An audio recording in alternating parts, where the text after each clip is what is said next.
let us take a look at the Cleveland Indians 2020 season outlook for the season, pretty much. Let's start off with last year, though. Last year they finished 93-69. Not bad. Actually, really good.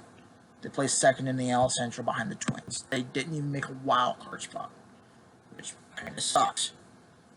But I think the goal for them this year, even though they lost a lot, or they lost talent, I think it's don't go below 500, and also keep Francisco Lindor. Unless, like I said in a previous video, pull a Godfather and make him an offer they can't refuse. That was with the Cubs video. I think key additions. I think there was no big name, but there were a couple of guys that can play. Cesar Hernandez, he's going to take over for Jason Kipnis since he's no longer an Indian. I don't think that's a bad move. He's decent. He's more.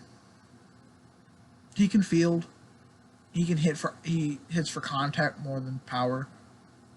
But I don't think it's a bad deal necessarily. Is it what people are wanting? No, but I don't think it's a horrible deal. The liner of the Shields was another guy they added. He was added to the Indians because of the Corey Kluber trade to Texas, to the Rangers. Center fielder, fast, not below average hitting, I would say. But I would see him more of as a bench guy. Sub him in for when Mercado needs to take a day of rest, or if you need a guy that has some legs in the back end of the game, you need a pinch runner.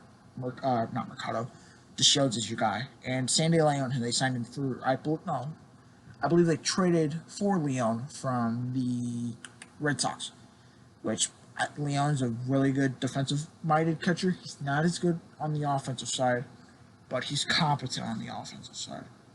But he's really good defensive-wise. Key losses for the Indians, they only really lost two big guys to this team. Corey Kluber and Jason Kipnis. Let's start with Kluber. I know Kluber had they had to pay him $17.5 million for this year. Why they trade? I believe he had a down year last year. I don't understand why they traded him when you already lost Bauer and your pitching is trending downhill.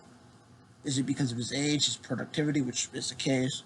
And I mean, the deal they got back for him wasn't horrible, but Kluber may make the Indians pay for that one.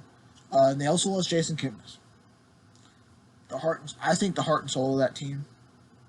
I think. Or no, I'll say the captain of that team. I think Lindor is probably the heart and soul of that team. I think Kipnis is probably the captain of that team. Do I think Hernandez is a better player than Kipnis at this point? Probably. Kipnis keeps getting hurt.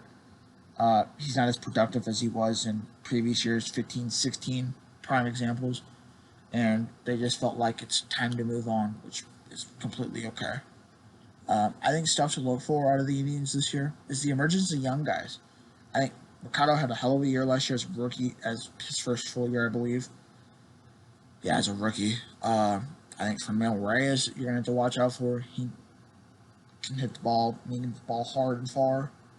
You still gotta look out for Lindor. Ramirez could be a comeback player of the year this year because he was not good last year, and that's another thing. Ramirez bounced back. I think he could. I think this could be just come back like I just said. So yeah, and we're pitching hold on without Corey Kluber. Because they got Clevenger, who is undergoing, I believe, surgery for a partially torn meniscus in his left leg, which is his playing leg, which is not good at all. That's going to keep him out probably, I would assume, a month or two. So he might miss opening day. Like I said, they traded Kluber away to not Padres. They traded him to the Rangers. And I mean, Shane Bieber had a hell of a year last year.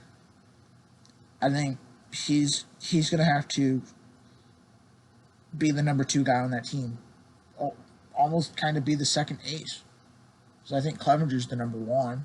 Bieber, if he can improve on last year, could be the number 1. I think also you got to look out for Zach Plesac in that rotation. I think he's another young kid that's coming up, and I think he showed glimpses of dominance last year. I think he can do. We got to see if he can do that for the full year, or at least most of the year this year. Players we're looking for, like I said, Reyes, Mercado, Plesac, Bieber. I think these 4 guys, if Cleveland wants to make it back to the playoffs, they're going to have to look for the young guys to perform, including Ramirez, and their starting rotation to not allow 5, 6, 7 runs a game. And they're also going to have to look to the bullpen, especially in Brad Hand, to shut the door. They got from San Diego, which he did all right. He's done all right in Cleveland. My guess for the Indians' spot in this year, I think they don't make the playoffs. I think they're probably. I think they could finish second, maybe third, depending on how players perform. I think the White Sox could be the second team in that division. So I think Cleveland's either going to finish second or third. Most likely, if I had to guess, probably second. But I feel like the White Sox are probably the number 2 team. They're the number 2 team in that division on paper. But that's not going to. We're going to have to see if that transitions to the games. But that is the end of the video. If you guys liked it, press the like button, subscribe down below. That would be greatly appreciated. Share this video with all your friends and buddies. Comment how you think Cleveland's going to do this year. And I will see you guys in the next video.